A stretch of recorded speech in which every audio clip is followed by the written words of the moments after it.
been able to implement at least like 3 to 5 key things in your, job search, your own personal life.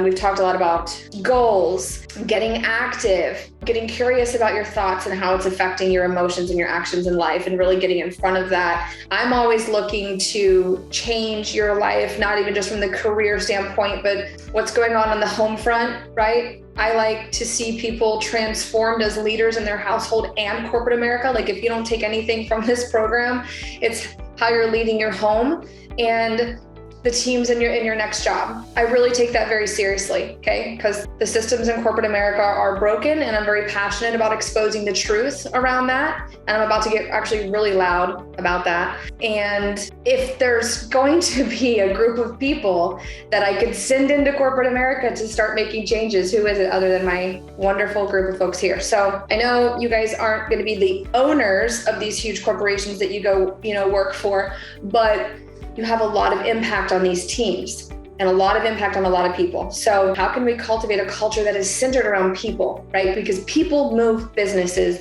Businesses don't move people. You may want to write that down. That's a huge golden nugget that's kind of changed my life. People move businesses. Businesses don't move people. So we literally have nothing without people. And when I see people that have climbed this corporate ladder, like, I want to be an advocate for people that have climbed this corporate ladder. They've ended up in, a toxic workplace, fallen into the black hole of depression, anxiety, struggling with self-worth because of these broken systems, and not really truly understanding it, and then losing sight of what it really feels like to operate on the outer rims of your potential, okay? Because corporate America could be a monster. The reason I share this is because you guys are going out into the world as new leaders. So everybody here, especially if you're new, you're in this stage of thinking, oh my God, I'm focused on my job. I gotta do all these things and find my job. And I get that. We're here. We're gonna get the job done. But then who are you after that? And how are you thinking about culture? And I promise you that these great leaders inside the companies that you want to be talking to are looking for this now. Like, this is the evolution of where things are going. There are breaking points inside of a company that if you're not focused on these things, they can't grow anymore. Things start breaking.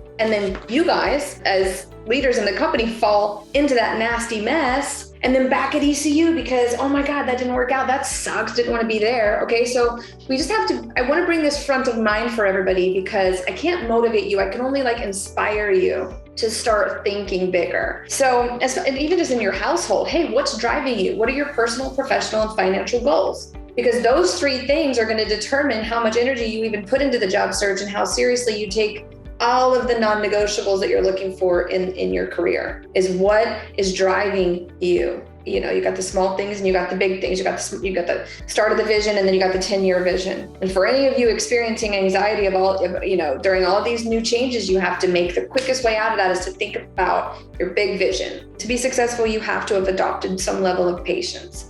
Let me just share an experience. Okay, so at the event that I was at last weekend, I'm looking at this she's VP of operations at Cardone Ventures. And I'm looking at this woman. She's achieved so much. And she's actually a managing partner now. She's got all this amazing stuff. Not only that, she's a total bombshell, rock star, whatever. But I did some research on her. I'm like, how old is this chick? You know what I mean? And so I'm 36, she's 27, and I'm thinking, oh my God, if I could be 27 again. If I had 10 years on this chick knowing what I know, holy shit. But then I was like, wait a second, that thought does not serve me at all.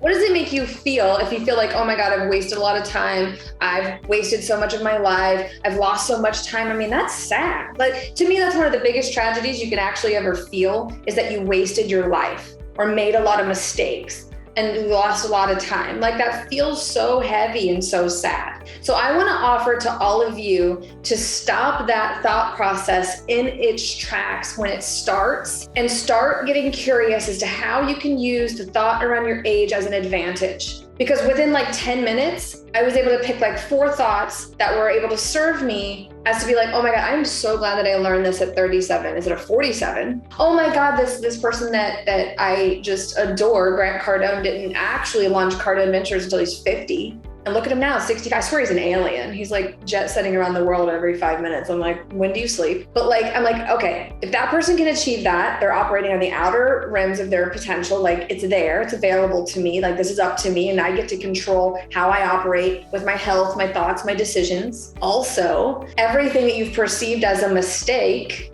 You could put that together as your character being shaped, a story that you have, God's plan for your life. We can start choosing new thoughts about our age. The big important message here is, how can I use my age thoughts as an advantage to me if I'm starting to get knocked down by the thoughts that I've wasted so much time? Because really, your age is an advantage. I don't care what age you are. I could shred all your negative thoughts around your age right now, even if you're 60, because now you've lived. And I'm sure there's an infinite amount of wisdom I can tap into, and you get to share that with the world. And it's your fault if you're not. How can you share more of your character, what you've built? How can you stop people from making some of the mistakes that you feel like you've made? How can you share them? How does that serve you in the job search? Well, you have wisdom, knowledge, you know how to run businesses, you know how to run companies, you know you have a certain level of confidence you can tap into. All of the things you've learned can increase your confidence. Again, it's a game of confidence. So to go to the T line about it, TEA, T line, thoughts, emotions, actions. So like the circumstance, I'm 50 years old. That could be argued in a court of law. We know it's a fact. It's a fact. Okay, we have facts of life.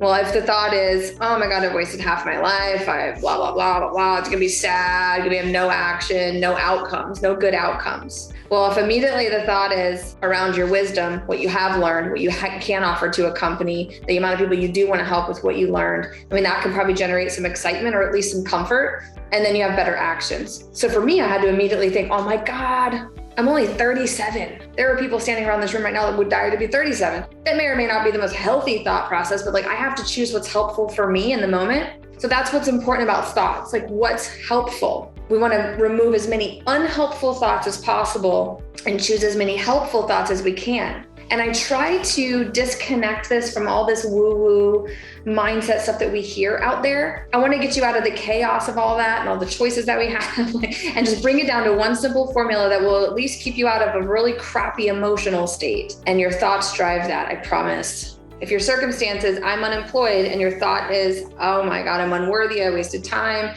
never gonna find a job, all these negative thoughts will send you into sadness, and you may or may not even get around to scheduling your asparagus. You know, just for example, there are people I have to like drag them to schedule their next calls because they're stuck in this negative emotional state about the circumstance of being unemployed or let go, or I'm 50, because now we're dealing with like unworthiness thoughts. So now we can choose a thought, throwing out a couple, but again, pick ones that work for you. But I have a career coach, I have amazing technology to help me, I have support with my mindset. Then you can get a little excited or at least comfortable. I always lean back into like, even if you can't jump to excitement, we want to get to more ease and comfort, because more action comes from ease and comfort. And then these outcomes we're talking about might be a scheduled call. Slow stuff. Again, that's where the patience comes from. That's why you see some people, some seasoned ECU people are like comfortable in their body because they've got the sense to be patient during the process and trusting the process.